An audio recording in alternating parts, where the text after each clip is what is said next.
Good evening, ladies and gentlemen. Welcome to the broadcast this evening. Good evening, sir. Good evening, Mr. Moderator. How are you? We are fine, but we are boiling now in the UK. Boiling seriously. Cold here. I won't be surprised if I wake up one morning and I find snow on the ground in Lagos. That would be a historic day. The forecasters say that this last few days going into tomorrow, and I think even part of the weekend, is going to be hotter than Jamaica. Oh, brother. Well. Nobody needs to preach to us about climate changes. We will experience it, all of us. Absolutely, absolutely, sir. Well, sir, lots to talk about today. So much happening around the world, but I think that let me start from Niger. I know that we've got loads of topics to touch on, but let me start from Niger, and would like to get your views on some comments that were made by the leader there in Niger, the president, when he referred to the fact that Africa is being punished, particularly by the G7, when it comes to the withdrawal of funding for investments into fossil fuels in Africa. And they feel that we've been taken advantage of. What is your view on the sentiment shared by the president of Niger, sir? Well, he is saying the obvious, isn't he? Number one, let's get this clear. Foreign investment is not and has never been an investment in charity. They do their own homework and they decide on where they will get maximum returns on their investment. And of course, historically, they've always found out that it's in the global south, not just in Africa, it's in the global south, where all the conditions favor them. The global south happens to be where former colonies are, where former colonial powers probably most of the time have either military bases which can be activated to protect their investment, or they have armies where the officers have been trained in the metropolitan military colleges.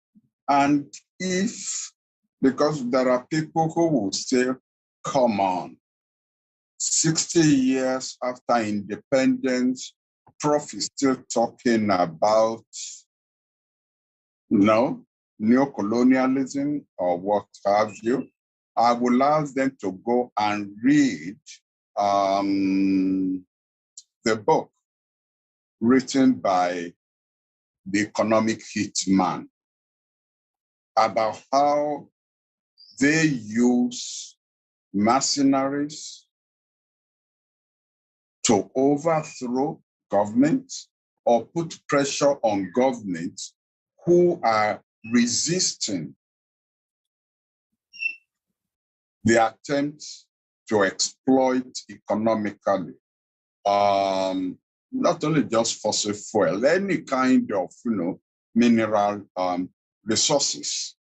And only, I don't know, 10 years ago, if not less, because a president in Cote d'Ivoire refused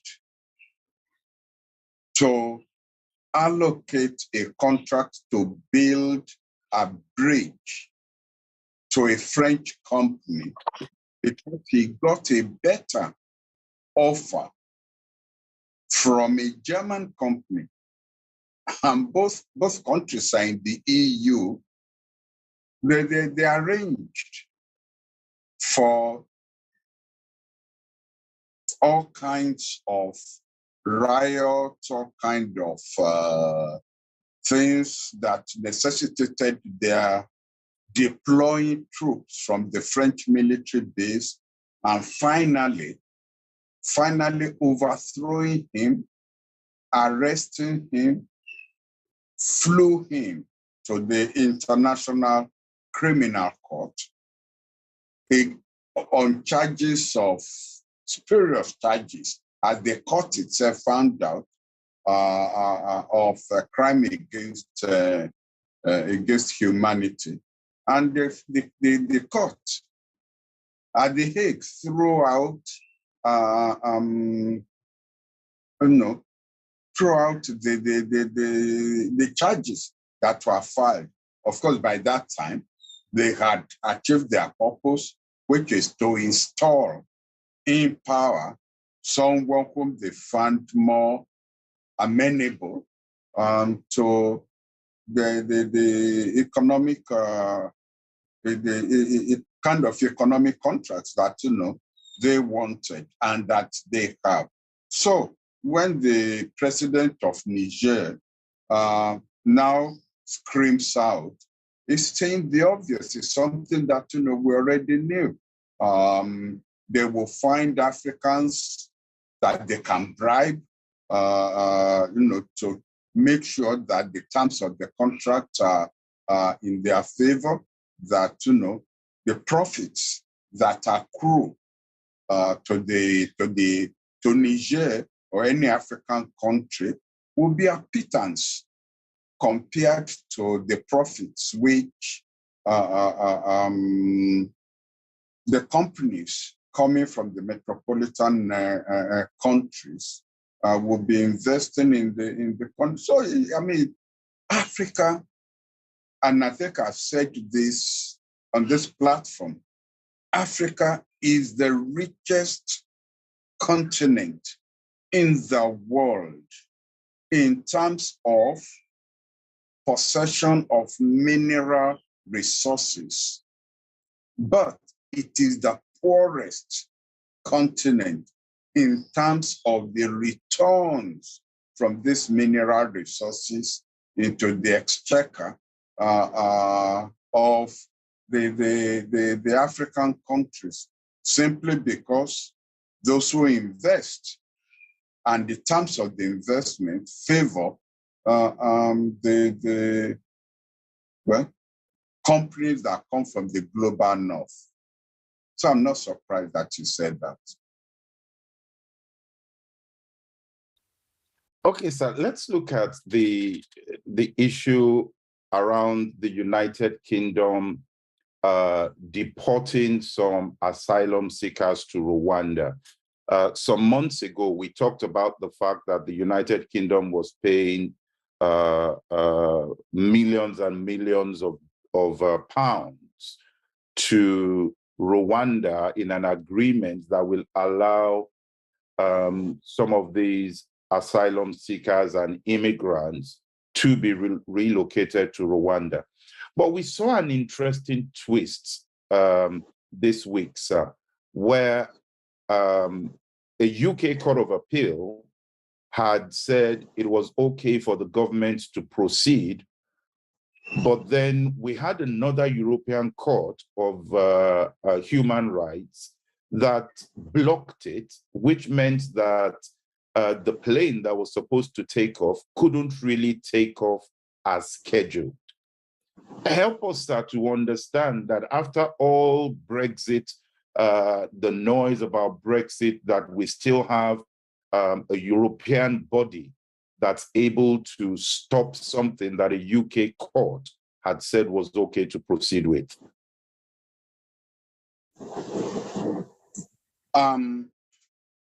The European Court on Human Rights is not one of the institutions under the European Union.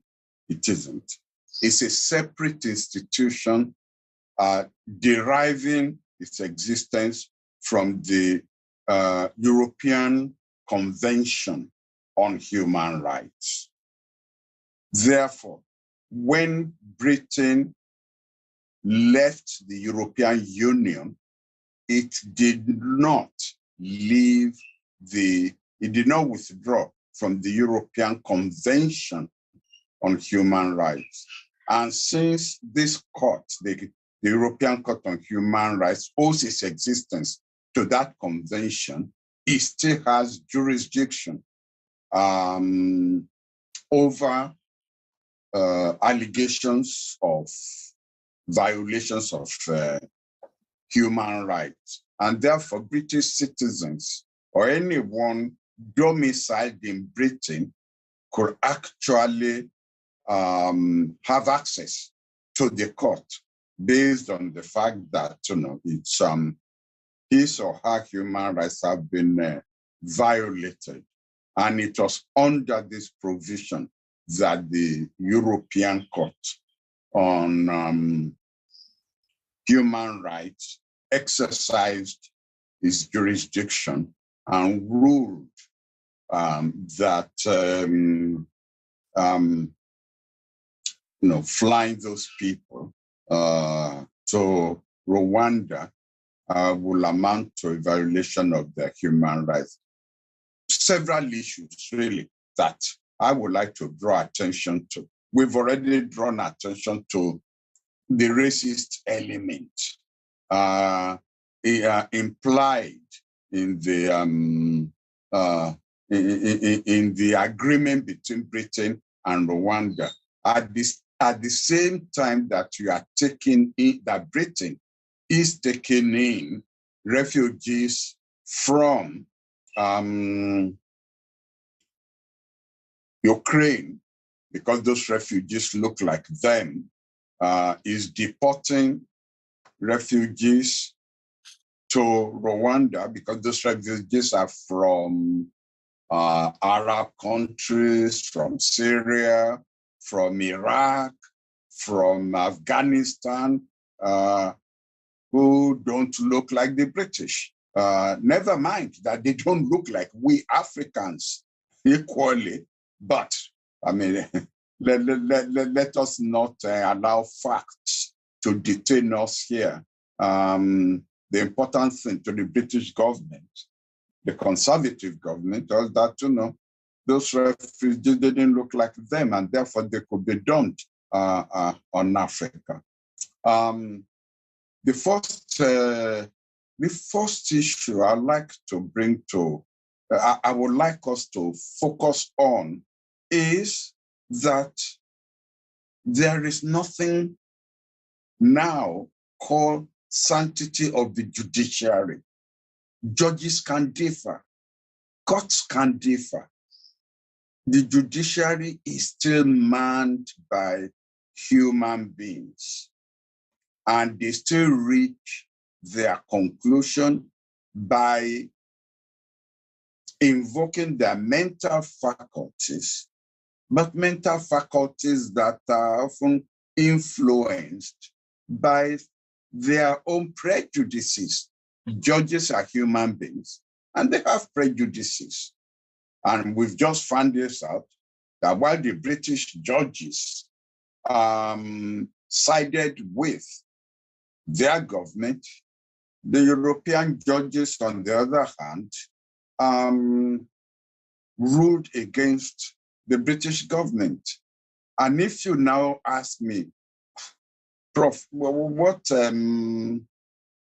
What are the prejudices that you're talking about? The Europeans have felt that they have been more liberal towards taking in refugees, while this island, this insular country called United Kingdom, have actually been less liberal in taking in refugees. And I will not be surprised if that's part of what influenced the interpretation of the law by the judges of the European Court. That's the first thing I'd like us to keep in mind. The second is the reaction of the British government, which is, we will change the law. We will change the law. So if you don't like a law deriving from an agreement you willingly signed on to, you will change the law. Not that you will change your habit, not that you will change your decision. And it's the same thing that the British government, the same position they took also on the Irish question as regards whether there will be or where the law, or where there will be the boundary regarding customs about goods going into or coming from the European Union into Northern Ireland. Oh, we don't like that agreement. We are tearing it up. And we will pass another law in the British Parliament. So, you see, what does this tell the rest of the world? Number one, that we shouldn't have any faith in signing any agreement with the British government. Because if at the end of the day, they don't like it, they will tear it up and write a new law. It also is not a good signal to countries in the global south who most of us preach sanctity of the law to. Because now they could just say, well, I mean, if a country like Britain, with all those centuries of so-called civilization, can simply change the law the way you change serviettes, then why can't we also, if our courts pass judicial decisions that do not favor the government of the day, we will simply go to our National Assembly that's under our thumbprint and change the law. So it's not a good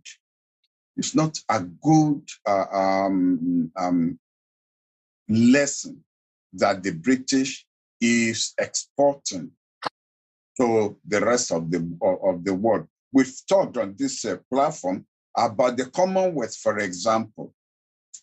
Surely, sanctity of the law, sanctity of signed agreements, these are part of the network of what we regard as, Commonwealth, parameters that bind members of the Commonwealth together. And if a country where the head of the Commonwealth comes from now becomes derelict in obedience to the law, you might then start to ask yourself whether you are not in a bad company. And finally, you still need to ask yourself, why should we just be blaming Britain? How about Rwanda itself? And Rwanda is not doing this just for the sake of money. The reason why I feel very particular about this issue is because it has the potential of painting we Africans in a very bad light down the road. You see, the president and the government of Rwanda had agreed to this proposal from Britain because its effect on the domestic scene in Rwanda is that it is going to change the complexity of the national question in Rwanda. As we all know, right now, Rwanda is made up of Tutsis who are in the minority, but are ruling Hutus who are in the majority. When you import into Rwanda people who are not Africans, but who are from Syria, Iraq, Afghanistan, people with a different culture, a different religion, because Rwanda is a Catholic country. Both Hutus and Tutsis are Catholics, actually. Now, you are bringing in people with a different culture, a different religion, a different nationality. You are changing the ratio between Tutsi and Hutu. You are actually diluting the Hutu majority.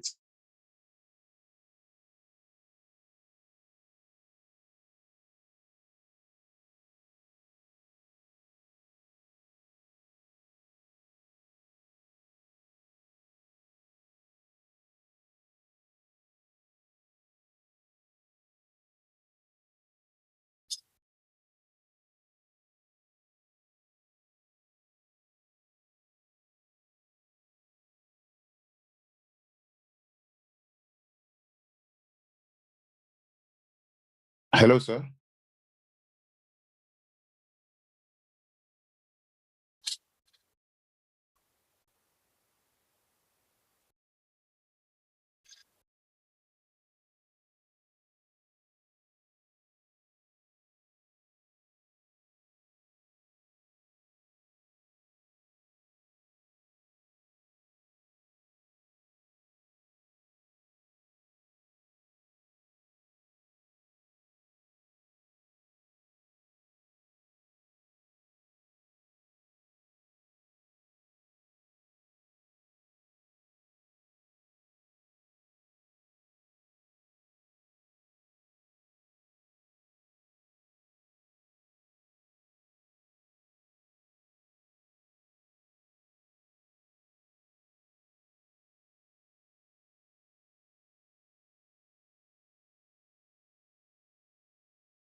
Okay.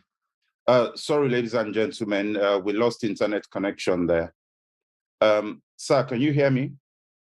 Yes, I can hear you. Oh, fantastic.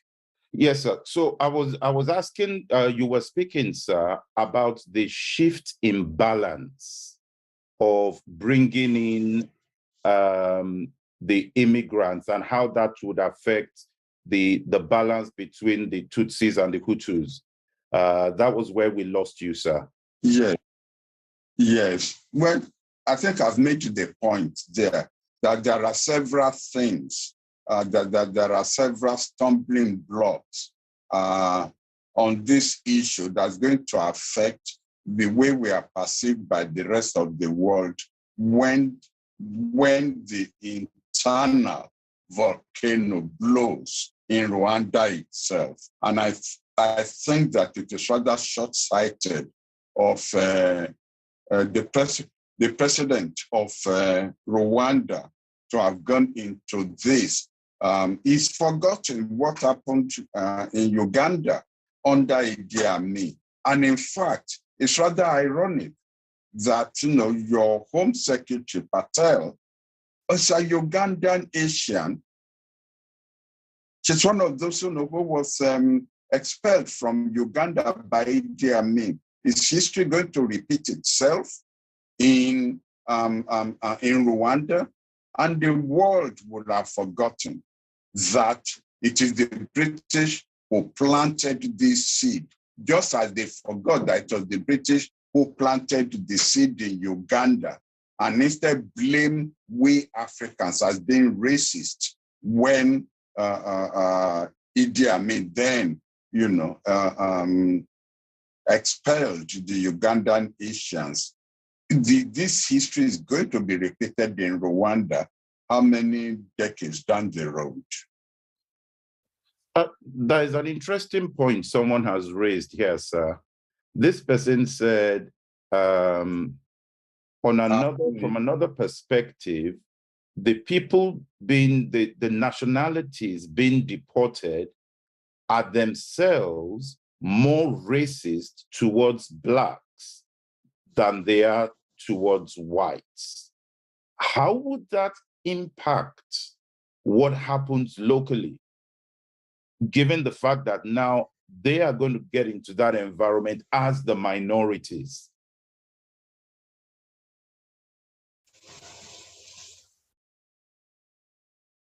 Did you hear me, sir?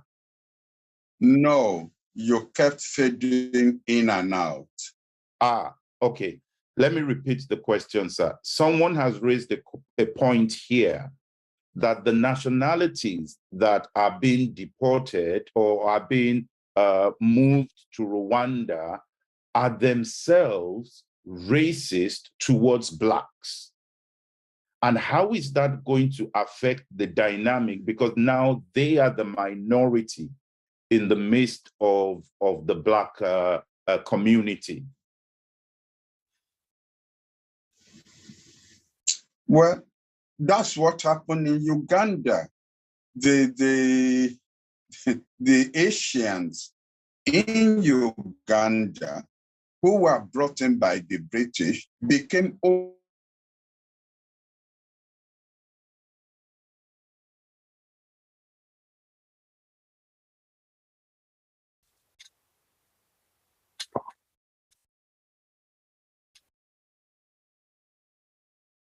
so whoever raised that question is quite right, that these are now going to be overlords of Africans.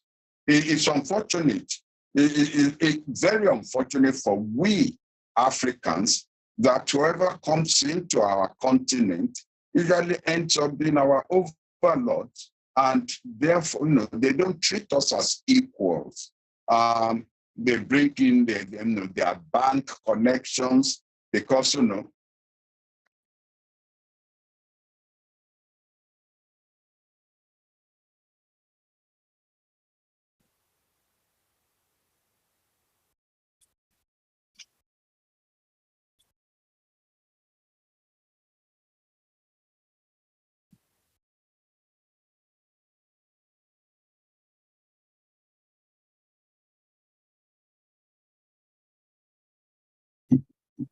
Yes, sir.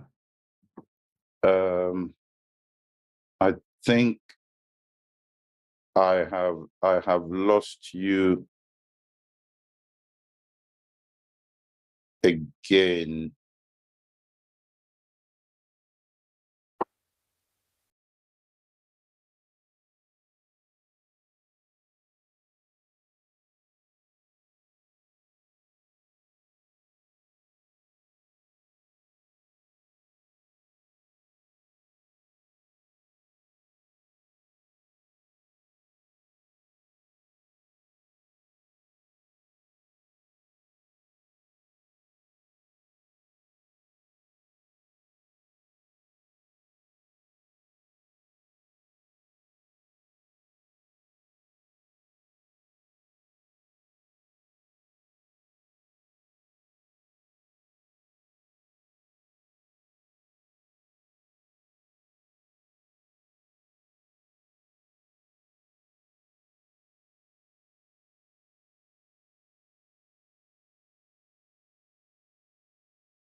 All right, sir. Can you hear me, sir? Yes, I can hear you. Oh, fantastic. Fantastic. Thank you very much, sir. Sir, let me move to Israel, because we're seeing some interesting developments there. Why not less than a year now, I think, we had that coalition come into power, and it looked like it was a new dawn for Israel. But now we're seeing that that coalition is being rocked in a way that could, some are saying, could lead to the fall of the coalition and potentially the opposition led by Benjamin Netanyahu could actually come back into government.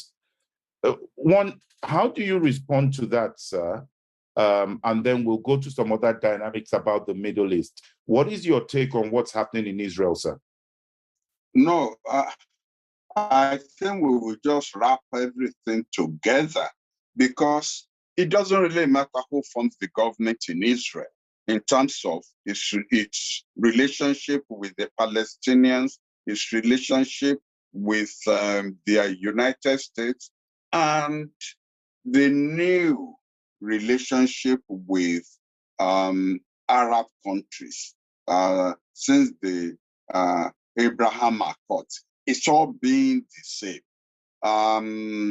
Now, even if that government falls and Netanyahu comes in, since that government got there, tell me what has changed. The crackdown on the crackdown on the Palestinians have remained the same, if not intensified. Biden promised that he was going to reopen the consulate in Jerusalem, which was like the, American embassy towards the Palestinians. It's over a year since he's been in office.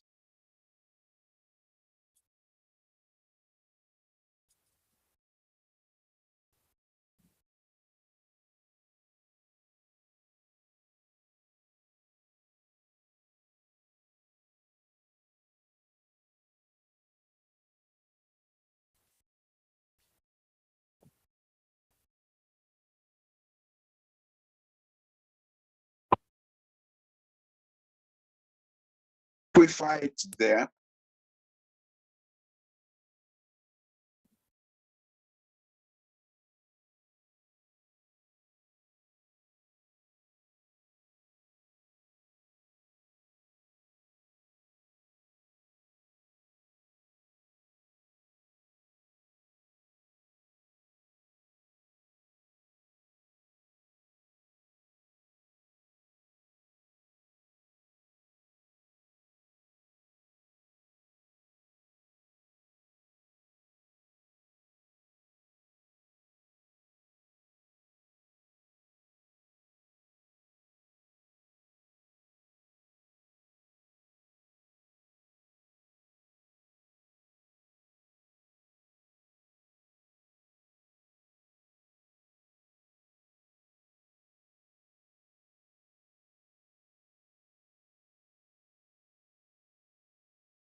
Yes, ladies and gentlemen, I apologize for this evening. We lost connection to Lagos, but as I typed in the notes, next week we will start with the conversation on Israel and any new developments that have taken place between now and then. We apologize, even the secondary line is not giving us the kind of connection that we need. So I will end the program here today, and we will be back next week at the same time. Apologies for having to break early today.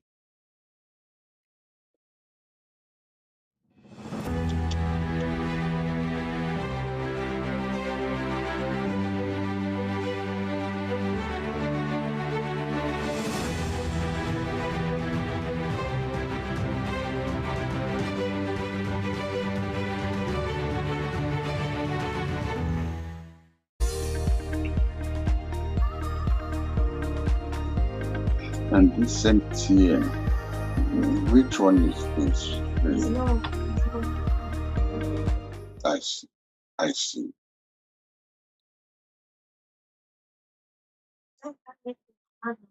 No, it's still green.